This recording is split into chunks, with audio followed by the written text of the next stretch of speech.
it is Haley, aka Haley's Hobbies, and welcome back to my channel where I talk about my hobbies. Hello, hi. We're going to be talking about all the books that I read the past few months for the months of April, May, and June. And yeah, I read a lot of good books this month, and I think pretty much all of them are from the library, which is really nice. So let's just go ahead and get started with everything that I read. I have my reading journal here, and I will take y'all through everything and tell y'all a bit about the books and my thoughts. Very generally, I don't want to spoil anything. So yes, in April I read 3 books, and then I read a few pages from 2 other books. So the first book that I finished in April was what's it called? It's the Texas Rodeo series that I have been reading. I read the 3rd book, I think, recently. Was it this year or was it like last year? And in February I read like the 3rd book in this series, and I ended up really loving it, so I went back and I started the first. I don't know what the first book is called. Is it Fearless in Texas? Reckless in Texas? One of those two. I think it might be Reckless or Fearless. Maybe Reckless. But yes, I really enjoyed this book as well. This follows 2 main characters who I forgot the name of. One moment, please. One of the OTS guys in my at my work very kindly gave me his old Kindle to use. I don't know if he wants it back, but I've been using it, and I'm trying to, like, I have Goodreads on here. The thing is that I don't know how to use this because the Kindle that I have is from 2007, and so it just has a bunch of like buttons and like, it's very old. It's like a 2nd generation. This one is nice and fancy and touchscreen, and I can't figure out how to get out of the book. I got it. That took so long. Okay. The first book is called Reckless in Texas, and the series is the Texas Rodeo series by Carrie Lindell. I really like this series because it's written more recently, and so I feel like a lot of the problems that I have with romances that are written a bit earlier and by like older authors, I feel like those problems aren't in these books, which is really great. And I also really like that I feel like I could get a sense of the characters really a lot more than I can with the previous romance novels, because I feel like sometimes those romance novels just pick like one character trait and go with it, whereas I feel like more recent romances that I have read, like these ones, tend to be a bit, there's something more, you know? And so Reckless in Texas is about Violet Jacobs and Joe Cassidy. So Joe Cassidy is, what is he called? Joe is like a bullfighter, and so I think he deals with stuff that happens after the cowboy gets bucked off the bull, and then Violet grabs the cowboy from that, and so they're both like a team in that way. If you can't tell, I don't really know cowboy terminology, despite living in Texas. But it's just a really cute book. Violet has a child, actually, and that's why I didn't read this first book. It's why I picked the 3rd book instead. But he's pretty cute. I think his name is Benji. So she's trying to deal with just her, you know, her son, and then like the rodeo. And of course the rodeo is like struggling, so she's trying to make sure that it's good, and like, you know, she's trying to like secure business deals and stuff and whatnot. I feel like I'm so far away from y'all. And so she's dealing with like all of that stuff, and then Joe is kind of dealing with like commitment issues, I think. Can you tell I haven't read this in a while? Yeah, he basically comes to Texas because stuff outside of Texas, where he used to be, kind of just went out of control. And so he gets hired as a bullfighter, and he ends up just, him and Violet end up falling in love. That's how these romance novels go. And of course some other stuff happens and blah blah blah. So that is like the worst description. I'd recommend going to Goodreads if you want any more of a description. But yeah, I really enjoyed it. I give it a 4 stars. I didn't love it as much as Tougher in Texas. I just love those 2 characters in that book. But I still did really enjoy Reckless in Texas, and I think the next book is Fearless in Texas. The guy who Violet had her kid with, it is about him and then like one of her friends, I think is how it's going. So that'll be interesting. So yes, that was the first book that I read in April. And then I also read, okay, so then I read the Lunar Chronicles, and this kind of spans throughout April and May. I never got to read this series as a kid. I always wanted to. I remember always seeing like the glass slipper with the robot foot in it when they had that old cover, and I always remember just being like mesmerized by it and like wanting to read it, but I just was never able to. I really should have gotten a library. Well, I had a library card when I was a kid, but I didn't have a car and it was hard to get anywhere without my parents, and they were always busy, so I didn't get to go to the library. Otherwise I probably would have read that series, but now I have my own car and I can go to the library. And so I read the Lunar Chronicles in April. I read the first book, and then I also read 220 pages of the second book, which is Scarlet. So let's just talk about the first book. I really enjoyed the first book. I definitely think the series gets better as it goes on. Actually, the second book is my least favorite of the series. But just to give y'all the idea of the Lunar Chronicles, basically you have Cinder, who is like this, I think she's 16. She is the right word android? I don't know. She's part human, part robot, and so that's really frowned upon in the world that we're in. And it's kind of like a high-tech, like, future world. We're set like on Earth, and you have things like New Beijing, and then like other stuff, but then there's also people who live on the moon who are called lunars.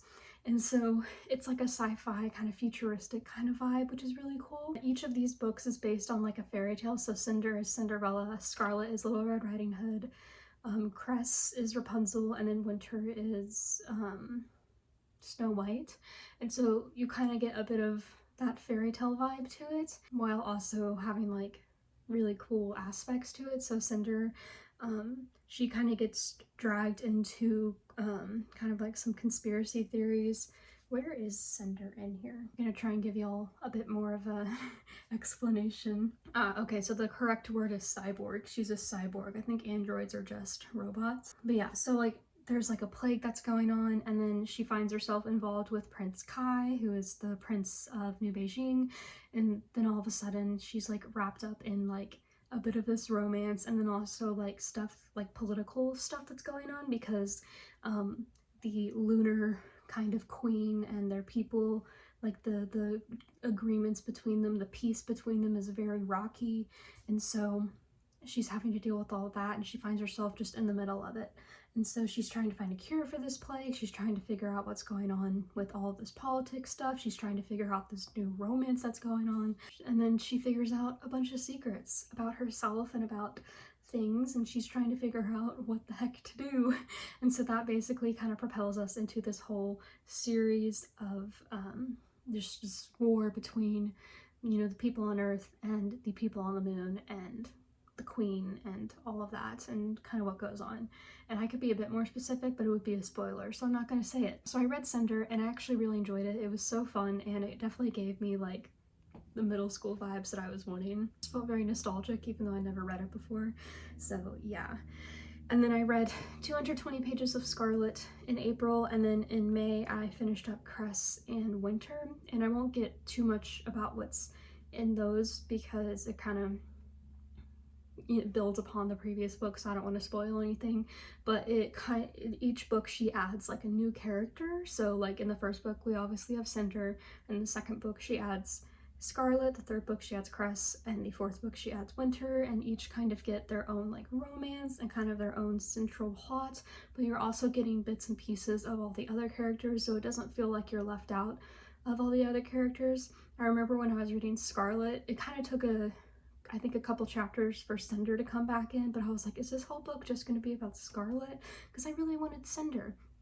But don't worry, she comes back in, and I felt like there was a good balance between everyone. I will say Winter felt like the least couple book, like least like title character book, if that makes sense. Like you get a lot of Winter, but there's so much going on from Cinder's point of view that it really felt like Cinder's book, which I didn't mind because I love Cinder. I think I gave all of the books except for Scarlet a 5 stars, which I feel like is very generous, but I did really love the books and I just had a lot of fun. Scarlet was definitely my least favorite, and it's not even like it was a bad book, it just definitely like wasn't as fun as the other books, and I felt like she repeated a plot point from the first book, and I was like, really? Yeah, so I gave that one 4 stars, but overall I still really love the series and would definitely recommend it if you've been considering reading it. So yes, and then the last like full book that I read in April was The Tropic of Serpents by Marie Brennan, is that her name? She writes the what's it called? The Lady Trent series, which is basically, if you've heard of A Natural History of Dragons, that's what it is. You follow Isabella as she is a dragon naturalist, so she studies dragons, and you're kind of in this historical Victorian Regency. I don't know, you're kind of a bit back in time, and so things are very proper, but like she wants to be a dragon naturalist, and so the first book kind of follows her kind of being able to follow that dream. And The Tropic of Serpents is the second book in the series. Did I say third? It's the second book, and kind of follows a bit of the events from the first, and kind of, I think it's actually set 6 years after the first book, which is really interesting. But she ends up going to kind of like these like swamp lands almost. It's very like swampy there, and so she's trying to kind of tiptoe the line between like research and then also trying to figure out like political stuff. It's very political actually, because there's like trade stuff going on, there's like the threat of war going on. That's a very vague description of the book, but it's really cool. And like in the first book with The Natural History of Dragons, the dragons were like really upset, so she was like trying to figure out why. In this book there's a lot of like, it's a lot more political than dragon like focused, and the she's kind of in like a kind of piggybacking off of like a tribe, and they're taking her through the swamp and stuff, and so she's learning their ways while also trying to find like the dragons that she wants to find, because she's tasked with finding these dragons and whatever from the kind of like, is it the king? Again, haven't read this in a while. The king that is kind of ruling the land, and so there's a lot of politics. But yeah, there's definitely less dragons in this one, which kind of sucks, but I think I did I give it 4 stars? No, I gave it 5 stars. Probably if I had to go back, I'd probably give it 4 stars, but I did still enjoy it, and I really, really love the relationship between her and like her colleague. I think his name is it Thomas? I can't remember, and I can't find it on here. I feel like that was like the worst description ever. Go to Goodreads. And then I also read 168 pages of The Count of Monte Cristo. I'm very slowly making my way through this. I actually haven't read it in all of June because I have been focusing on like a Pride readathon for June. But I definitely want to get back into this now that it's July. So in May, I finished up Scarlet, and then I read Cress and Winter, and I already explained a bit of that. And then I also read 115 pages of The Count of Monte Cristo. I'm really loving this so far. If you decided to read this, pages 200 to 400 are like the worst parts. It's so boring.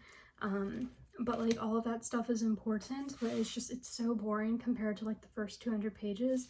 But now that I'm like past that 400 page mark, things are happening. Oh my god, I have been losing my mind every time I open this book. And like there's this whole thing with the characters, and like, I don't know, I don't want to spoil it, but basically, if you don't know, The Count of Monte Cristo follows Edmond Dantes, who is wrongfully convicted of a crime and is sentenced to life in prison, and so it follows him getting his revenge. And it is just such a good book, and I love it, and so I definitely want to keep reading it. I have, right now, every 50 pages marked as sort of like an incentive, I guess. But as you can see just from my tabs, I've been really loving this. Yeah, I'm very excited to keep reading it. I don't want to say anything much else, like I don't want to say anything else. I feel like I'm the worst at recapping what I've read because I tend to forget what I've read, and then like I don't want to spoil anything, and so I don't know how to be general enough, and so I end up saying like, oh yeah, it was good, that's it, you know. I don't know how people do it, but yes, I don't want to get into more specifics in case you don't know anything that happens. I feel like at this point most people know kind of what happens within the first 200-ish pages, but I don't know if anyone maybe some people don't and they don't want to be spoiled, so I'm not going to say anything. But yeah, definitely read it if you've been thinking about it. I would definitely give it a shot. Just know that pages like 200 to 400 with the events that like take place in like Rome are going to be really boring, but yes. Anyway, so the next book that I read in May, which carried me into June, was called The Scarlet Pimpernel by Baroness Orski. So this was a surprise. I really wanted like a short classic to read. I was reading Count of Monte Cristo and I was in the mood for another classic, but I didn't really want to commit to anything that was like a bigger classic. So I was going through the library and I found this little classic. It's not very long. I think it's like, I don't know, 200 something pages, not even that, maybe 200 something. And I absolutely love this book. I gave it 5 stars. I think it is incredible. If you get the Oxford World Classic Edition, do not read the back cover. The first sentence will spoil the story. But basically you're following, it's called The Scarlet Pimpernel because this is set during like France during the guillotine kind of stuff. What is it, 1792? And so the Scarlet Pimpernel is a man who is rescuing these French aristocrats from the guillotine and bringing them to like Britain, or is it the UK? I don't know. One of the two. England.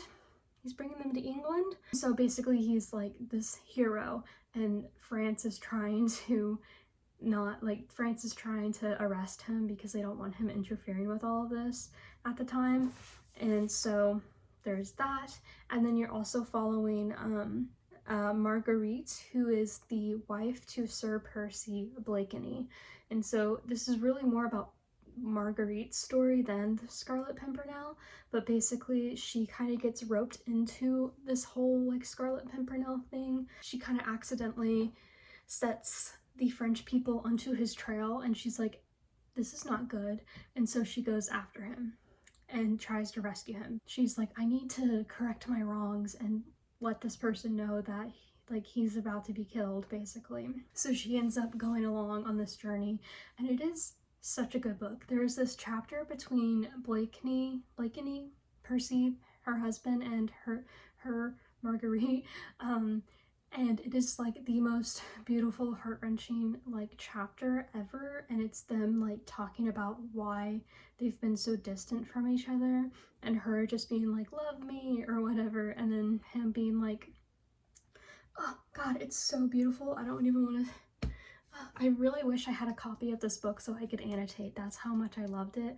Like that chapter would have been highlighted to the max. It was just so beautiful, and so I really want to get my own copy because I'd love to reread it one day. And I gave this book 5 stars, and I was going to give it 4 because the back cover spoiled the identity of the Scarlet Pimpernel. And I was like, you're joking, right? Like, seriously? Like, I think, like, because the only way I figured out that it spoiled the identity was because I found a different edition that I was contemplating buying, only I didn't. It didn't say anything about the identity of the Scarlet Pimpernel, and so I was like, you're joking, like you just spoiled that. I mean, I don't know if maybe on other editions they say it as well, but like I just like if I had gone into the book not knowing who the Scarlet Pimpernel was, I think I would have been like absolutely mind blown as to who it was, you know? I gave it like 4 stars, but I was thinking, you know what, if the only reason why I didn't give it 5 stars was because I knew the identity, and that was just contingent on one sentence on the back cover. Like, you know, so I gave it 5 stars because I was like, if that didn't happen, I would have given it 5 stars, you know? So I gave it 5 stars, and I loved it, and I would recommend it all the time. Wonderful. Such an amazing book, and I definitely want to get my own copy because I loved it. The next month is June, so we've made it to the last month. I read a lot in June. I've tried to read like a book a week, and I feel like I managed that goal. So I finished up The Scarlet Pimpernel, which didn't take me too long, and then I read 4 other books. So for June, it's Pride Month, and I really wanted to do like a sapphic read-along. So last year I did like just any queer book. This year I wanted to do sapphic books. So I started the month off with Can't Spell Treason Without T, which is I think a new release recently. And so this is by, does this not show up on here either? Okay, well I found it. Why is it down there? Okay, so this is a book by Rebecca Thorne, and basically you're following Raina and Keanth as they leave their lives behind to open up like a cozy bookstore tea shop. So Raina actually used to be a part of the Queen's Guard, and Keanth is like this like super powerful mage that leads the mages, and so they kind of just want to get away from their lives, and so they go off to this faraway town and end up finding a place to open up a coffee tea shop kind of, and like bookshop kind of place, because Raina loves tea and Keanth loves reading, and so it just follows the events of their lives. And it is a very cozy fantasy, although there are dragons, and then there's also kind of a bit more, like if you liked Legends and Lattes by Travis Baldry, but you felt like it was a little too boring, I definitely recommend this book. And it's actually a series, did not know that. But there's a bit more action in this book, but it still has those cozy vibes, which I think is great. I had a bit of a problem at the end because it felt kind of anticlimactic almost, but also I thought it was very cleverly done. So I have mixed feelings, but I did give it 5 stars just because I really did enjoy it. The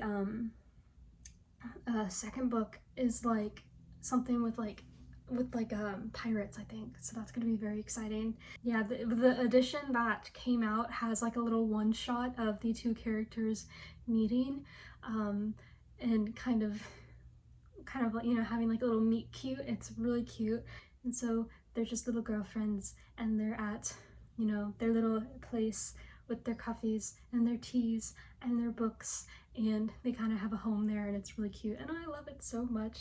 Okay, so the next book that I read in June, my pages keep falling apart, was Our Wives Under the Sea. So I think, was this my first 3-star? Yeah, this was my first 3-star of the year. I was obsessed with this book up until like the last like 20 pages. Okay, so this is by Julia Armfield, and it follows Leah and Mary, and so they're wives, they're married to each other. Leah is like a marine biologist, and she goes in a submarine down to the bottom of the ocean for like, and gets stuck for like 6 months. The book starts when she has been back for a little bit, I don't know how long, and Mary is trying to understand why she's so different, because Leah comes back and she's not quite the person she was like beforehand.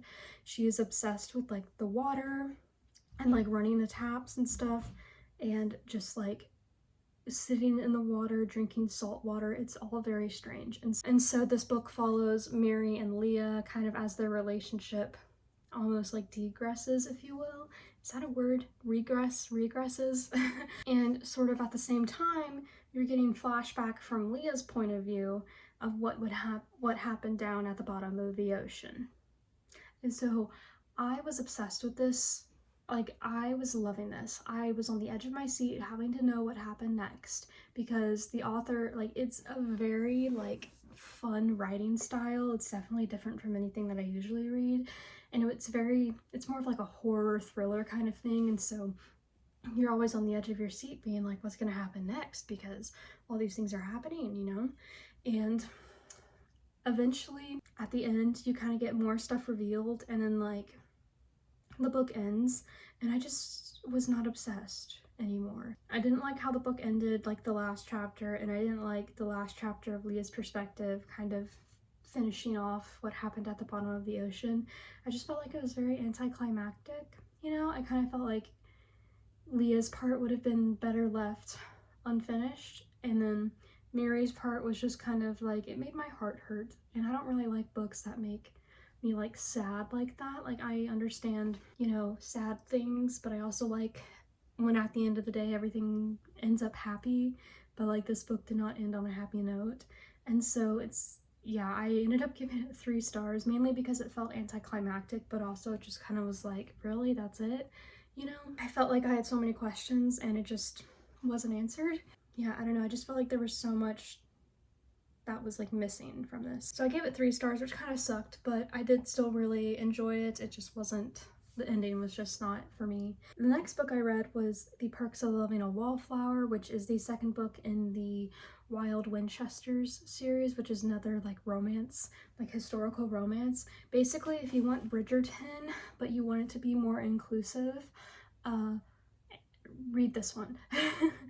So basically the Wild Winchesters follows the Winchester family, who are all orphans who've been adopted by this baron, and kind of trained in a way to fight crime, which is really cool. So the first book follows Chloe, and she is forgettable, basically. That's kind of like her thing.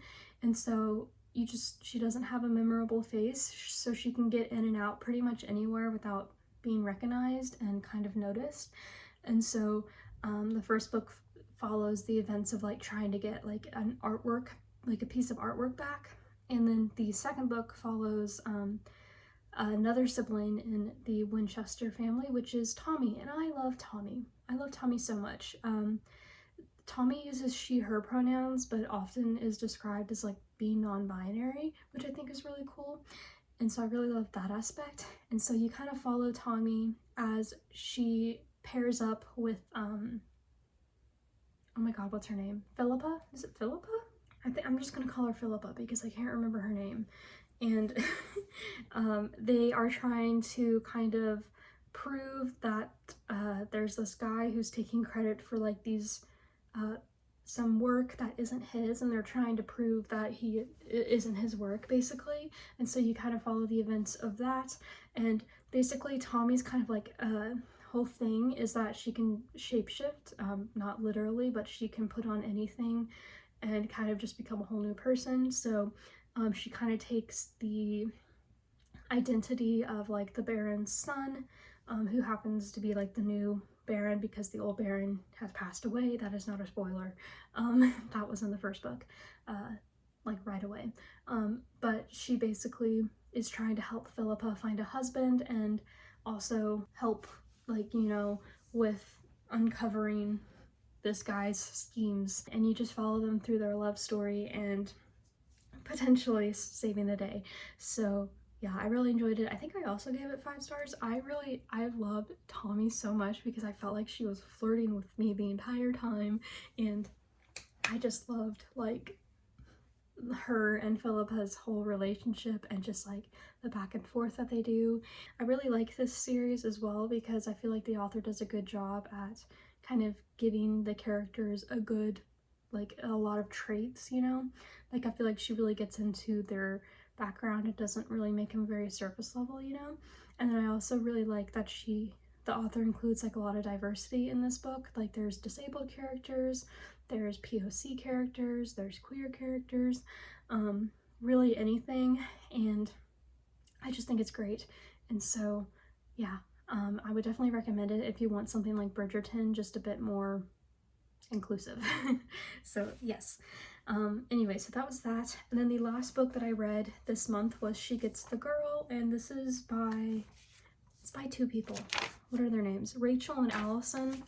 And they're actually married in real life, which is really cool. I don't know their last names though.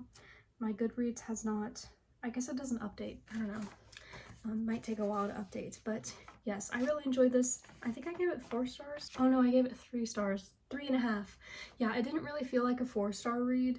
I had some trouble getting into it, but eventually I just sat down and I read the whole thing in like an evening, and I did really like it, but I felt like just a lot was like missing, I guess.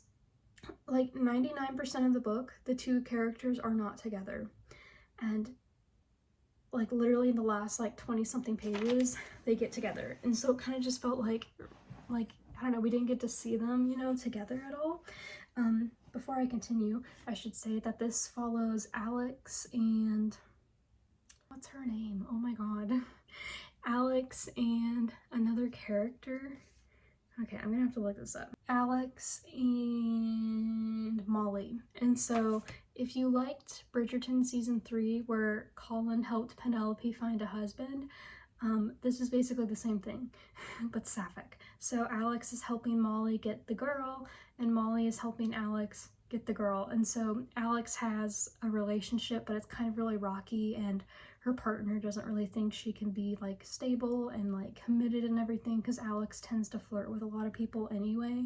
And so Alex is like, oh, if I help Molly get with her crush, then my girlfriend will see that I'm actually like really good. And so right off the bat, I felt weird about that. I don't know, I didn't really understand her reasoning behind it, but I was like, I'll suspend my disbelief and keep reading, because I did really think I did like the dynamic between her and Molly, and I still do really love the dynamic between her and Molly. I just felt like we didn't get anything as them as a couple, like at the end.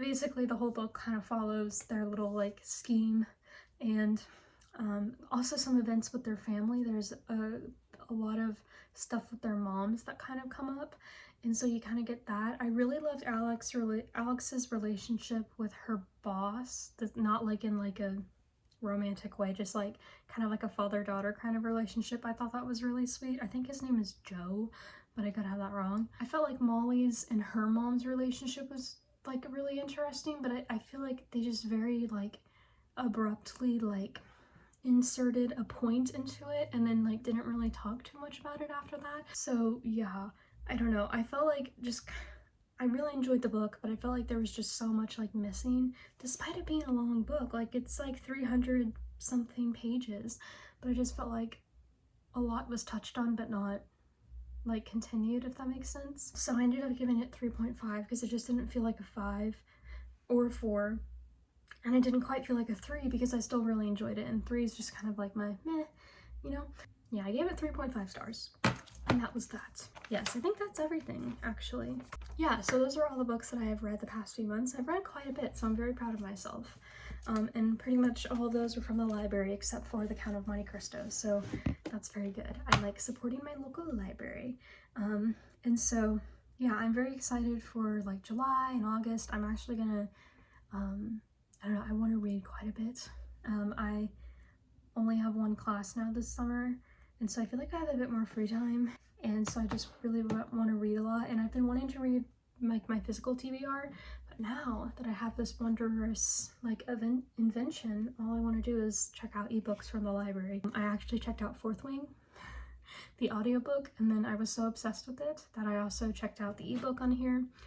I tried to get the physical book, but it's still like in transit, so I managed to get the ebook, and so I've been reading that. And spoiler alert, I love it. I'm very surprised I love it, but I do.